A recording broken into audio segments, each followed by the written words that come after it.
ప్యాప్లీ మండలంలో ఎన్నికల ప్రచారాన్ని విస్తృతంగా నిర్వహించిన టీడీపీ శ్రేణులు.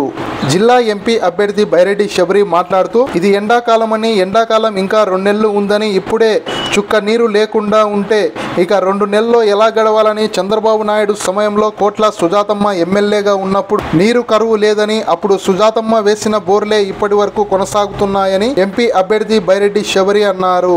గ్రామంలో ఎన్నికల ప్రచారం నిర్వహించిన ఎమ్మెల్యే అభ్యర్థి ఎంపీ అభ్యర్థికి గ్రామంలో నీటి సమస్య అధికంగా ఉందని వారి దృష్టికి తీసుకుని వచ్చిన గ్రామస్తులు, వైసీపీ నాయకులు వేసిన బోర్లను 2 నెలలకే అమ్ముకుంటున్నారని ఎంపీ అభ్యర్థి బైరెడ్డి శబరి ఆరోపించారు. ఎమ్మెల్యేగా కోట్ల సూర్యప్రకాష్ రెడ్డిని, ఎంపీగా తాను బైరెడ్డి శబరిని గెలిచాక గ్రామానికి వచ్చి నీటి సమస్యను పరిష్కరించే బాధ్యత తీసుకుంటామని గ్రామ ప్రజలకు హామీ ఇచ్చిన ఎంపీ అభ్యర్థి బైరెడ్డి శబరి. అమ్మా, ఇది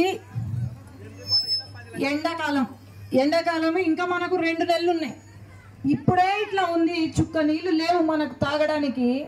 ఇంకా 2 నెలలు ఇంకా ఎట్లా ఉండాలా, మనం ఎట్లా జీవించాలా? చంద్రబాబు నాయుడు గారి టైంలో కోట్ల సుజాతమ్మ గారు ఉన్నప్పుడు అప్పుడు ఎట్లా ఉండే, మనకు నీళ్లు కరువు ఉండేనా? అప్పుడు ఆమె వేసిన బోర్లే ఇప్పుడు కూడా రన్ అవుతున్నాయి. కానీ వైసీపీ ప్రభుత్వం వేసిన బోర్లు మరి 2 నెలలకే ఎత్తుకుపోతున్నారు. బోర్లను, మోటార్లను అంతా అమ్మేసుకుంటున్నారు. అవునా కదా? చుక్క నీళ్లు లేవు ఇక్కడ మనకు. ఖచ్చితంగా తెలుగుదేశం పార్టీ ప్రభుత్వము వస్తుంది. ఇక్కడ కోట్లన్న ఎమ్మెల్యేగా అవుతారు, నేను ఎంపీగా వస్తాను. ఖచ్చితంగా ఇక్కడ నీళ్లు ఇచ్చే బాధ్యత మాది.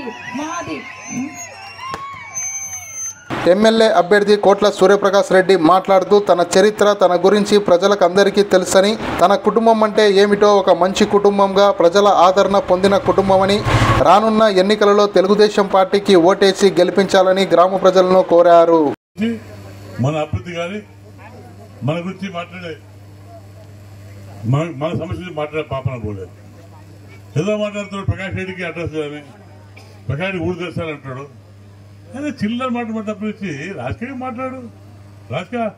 రాజకీయంలో నువ్వేం చేసావు, నేను చేయబోతున్నా మాట్లాడు, మేము ఒప్పుకుంటాం. ప్రకాష్ అడ్రస్ లేదు, ఏది చిల్లర మాట మాట్లాడలేదు. ఒక చదువుకున్న మాట్లాడాలి, ఒక మధ్య మాట్లాడచ్చా? నా చరిత్ర నీకేం తెలుసు? ప్రజలకు అందరూ చరిత్ర నీ బెట్టుకు అవసరం లేదా? ప్రకాష్ రెడ్డి ఏంటో అందరూ తెలుసు. ఒక మంచి కుటుంబంగా ప్రజల ఆదరణ కోరుకున్న అవసరం తెలుసు, అందరూ తెలుసు. నీకు దమ్ముంటే, నీకు ధైర్యం ఉంటే జగసానిగుట్ల గ్రామానికి వచ్చి ఓట్ల ధైర్యం ఉందా అని అడుగుతున్నా. మాకు ఎక్కడ అభివృద్ధి చేయలేదు. నిన్న బ్యాపీలో కూర్చున్నాడు, కమిటీలో కూర్చున్నాడు, ఓ పెద్ద కథలు చెప్పాడు 4 వద్ద.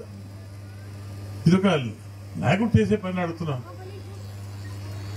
నేను శబరం వచ్చాం, తెలిసిపోయి ఎన్నో అభివృద్ధి కార్యక్రమం చేసినట్టు దానికి ముందుకు వచ్చి మిమ్మల్ని ఓటు వేయమని అడుగుతున్నాం. తప్పుడు మనం ఆదరిస్తారు, కానీ వైకాపోలు మాత్రం ఎక్కడ అభివృద్ధి చేయలేదు. అభివృద్ధి చేస్తుంది వాళ్ళు జోబులు నింపుకున్నారు. నంద్యాల ఫ్యాక్టరీలో గుమ్మానికి మందు కొడతారు, మందు పెట్టి మన గుంపలు నాశనం చేస్తారు. ఎక్కడైనా షాపులో పోతే గతంలో ఏటీఎం కార్డు కానీ పేమెంట్ పే ఫోన్ కానీ చేసేవాళ్ళు. ఈరోజు ఏ షాప్ అయినా ఏటీఎం లేదు, క్యాష్ డబ్బు తప్పించి మళ్ళీ ఎందుకు పరిస్థితి? ఆ డబ్బులు ఎక్కడ పోతున్నాయి? ముఖ్యంగా మహిళా సోదరులు ఆలోచించుకోవాలి. చాలా మంది మహిళా సంఘాలు ఉన్నాయి, పొదుపు గ్రూపులు ఉన్నాయి. దాదాపు మన డోడు సభ్యులు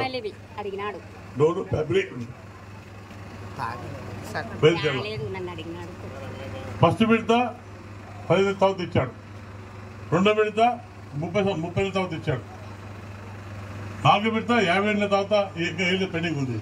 మొత్తం కలిపితే ఆడవాళ్ళు పెద్దల పొదుపు గ్రూప్ సంఘం వాళ్ళు బ్యాంకులు వేస్తే ఆ బ్యాంకుల నుండి 8% వడ్డీ కట్ చేసిన ఘనత ప్రభుత్వాన్ని మనం చేసుకుంటాం.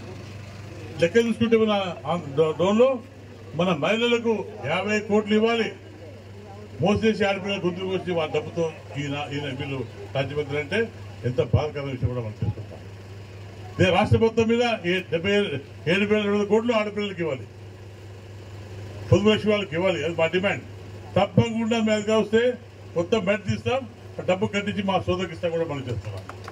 ఇంత అన్యాయం అండి. ఆడపిల్ల వస్తున్నారు, ఆడపిల్లలు కష్టపడి పాపం నెలలో వేసుకుంటుంటే అందులో 8% కట్ చేసి నా దరిద్రం గవర్నమెంట్ అంటే ఆడవాళ్ళు ఇంకా ఎందుకు అర్థం కావట్లేదు. రేపు ఎలక్షన్లో సైకిల్ బ్రహ్మాండ ఓట్లేసి గెలిపించి తెలుగుదేశం పార్టీ రాష్ట్ర కార్యనిర్వాహక కార్యదర్శి ధర్మవరం సుబ్బారెడ్డి మాట్లాడుతూ 2.5 సంవత్సరాల నుండి డోన్ నియోజకవర్గంలో తెలుగుదేశం పార్టీ గెలిపించాలని కష్టపడుతూ వచ్చామని, గతంలో కోట్ల విజయభాస్కర్ రెడ్డి, కోట్ల సుజాతమ్మ, కేఈ కుటుంబాలే నియోజకవర్గంలో అభివృద్ధి చేశారని, చివరి ఎన్నికలలో ఒక్క అవకాశమని జగన్ కు ఓటేసి తప్పు చేశామని, ఈసారి ఎన్నికలలో ఆ తప్పు చేయకుండా తెలుగుదేశం పార్టీ నాయకులు వర్గాలను పక్కన పెట్టి కలిసికట్టుగా పనిచేస్తూ ఎమ్మెల్యే అభ్యర్థి కోట్ల సూర్యప్రకాష్ రెడ్డికి, ఎంపీ అభ్యర్థి బైరెడ్డి శబరికి ఓటేసి గెలిపించాలని రాష్ట్ర తెలుగుదేశం పార్టీ కార్యనిర్వాహక కార్యదర్శి ధర్మవరం సుబ్బారెడ్డి పిలుపునిచ్చారు.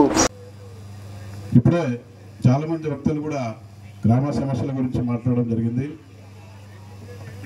వాస్తవాలు కూడా మనం మాట్లాడుకుంటే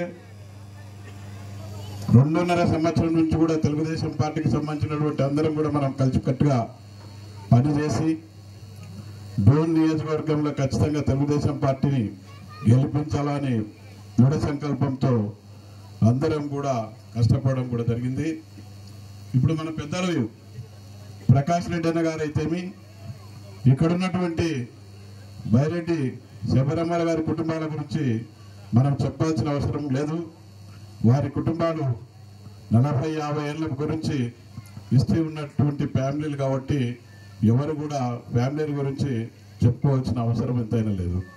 ఇక్కడ ఉన్నటువంటి అభివృద్ధి గురించి, ఇక్కడ ఉన్నటువంటి డోన్ నియోజకవర్గ అభివృద్ధి గురించి ఎన్నో సంవత్సరాల నుంచి ఇక్కడ ఉన్నటువంటి సుజాతమ్మ గారు అయితేమి, కేఈ కుటుంబం అయితేమి, కోట్ల విజయభాస్కర్ రెడ్డి గారి నుంచి అందరూ కూడా ఇక్కడ సర్వోత్తమ్ రెడ్డి గారి నుంచి ఇక్కడ ఉన్నటువంటి అన్ని నియోజకవర్గాలకు సంబంధించినటువంటి గ్రామాల్లో కానీ టౌన్లలో కానీ అన్ని అభివృద్ధి చేసినటువంటి కుటుంబాలు ఆ 2 కుటుంబాలు అని చెప్పి కూడా మనం చెప్పుకోవాల్సిన అవసరం ఎంతైనా ఉంది. ఇకపోతే మనం లాస్ట్ టైం ఒక తప్పు చేసాం. ఒకే ఒక అవకాశం అని చెప్పి జగన్మోహన్ రెడ్డి ఎప్పుడైతే చెప్పాడో మన అందరం కూడా మోసపోయి ఖచ్చితంగా ఒకసారి వేద్దామనే ఉద్దేశంతో ముఖ్యమంత్రి చేసిన తర్వాత మన రాష్ట్రాన్ని అంతా కూడా అధోగతికి పాలు చేసి వ్యవస్థలన్నింటి కూడా పాడు చేసినటువంటి ముఖ్యమంత్రి గారిని మనం ఎటువంటి పరిస్థితిలో ఇంటికి పంపించలేకపోతే ఆంధ్రప్రదేశ్ ఇప్పటికే ఇక్కడ డోన్ నియోజకవర్గంలో ఉన్నటువంటి ఎవరైతే మంత్రి ఉన్నారో వారు కూడా రాష్ట్రంలో మనమందరం కూడా దిద్దుకోలేనంత పరిస్థితి అప్పులు చేసినటువంటి మంత్రి గారిని కూడా మనం ఖచ్చితంగా ఇంటికి పంపించాల్సిన బాధ్యత మనందరి మీద పడుతుంది. కాబట్టి ఎటువంటి పరిస్థితులు ఇక్కడ ఉన్నటువంటి గ్రామాలు ఫస్ట్ నుంచి కూడా తెలుగుదేశం పార్టీకి సంబంధించినటువంటి గ్రామాలే. మేము దాదాపు 20 ఏళ్ల కింద చూసేవాళ్ళం. నల్లమేకలపల్లె, జక్కసనగుట్ల, తర్వాత వచ్చేసి సన్నపల్లె, ఇక్కడ ఉన్నటువంటి అన్ని గ్రామాలు కూడా పిఆర్పల్లె అయితే ఇవన్నీ కూడా దాదాపు ఎప్పుడు కూడా తెలుగుదేశం పార్టీకి సంబంధించిన గ్రామాలే. కాబట్టి ఇక్కడ మీరందరూ కూడా కలిసికట్టుగా వర్గాలు కాకుండా, కులాలు కాకుండా, మతాలు కాకుండా, ముందొచ్చినామని కానీ వెనుకొచ్చినాం కానీ ఈ ఆలోచనలన్నీ పెట్టకుండా మనమందరం కలిసికట్టుగా ఖచ్చితంగా ఎటువంటి పరిస్థితుల్లో ఎవరైతే ఇక్కడ ఉన్నటువంటి పెద్దలు సూర్యప్రకాష్ రెడ్డి అన్న గారిని అయితేమి, ఇక్కడ ఉన్నటువంటి బైరెడ్డి శబరమ్మ గారిని కానీ మనం గెలిపించుకోవాలంటే ఇవన్నీ గడ్డకు పెట్టి అందరం కూడా కలిసికట్టుగా ఈ 30 రోజులు పనిచేస్తే తప్పితే మనం చాలా భవిష్యత్తులో ఇబ్బంది పడకూడదు అనుకుంటే అందరం కష్టపడాల్సిన అవసరం ఎంతైనా ఉంది. కాబట్టి మీరందరూ కూడా ఈరోజు ఈ కార్యక్రమాన్ని జయప్రదం చేసినట్టునే రేపు పొద్దున 13వ తారీఖు కూడా అందరూ కలిసికట్టుగా ఈ ఇద్దరు ఇక్కడ ఉన్నటువంటి అభ్యర్థులు ఎవరైతే ఉన్నారో వారిద్దరిని కూడా అత్యధిక మెజార్టీతో గెలిపించాల్సిన బాధ్యత మన అందరి మీద ఉంది. కాబట్టి ఈ అవకాశం ఇచ్చినటువంటి పెద్దలకి, ఇక్కడ ఉన్నటువంటి కుటుంబ సభ్యులకి అందరికీ పేరు పేరున ధన్యవాదాలు తెలుపుకుంటూ ముగిస్తాం.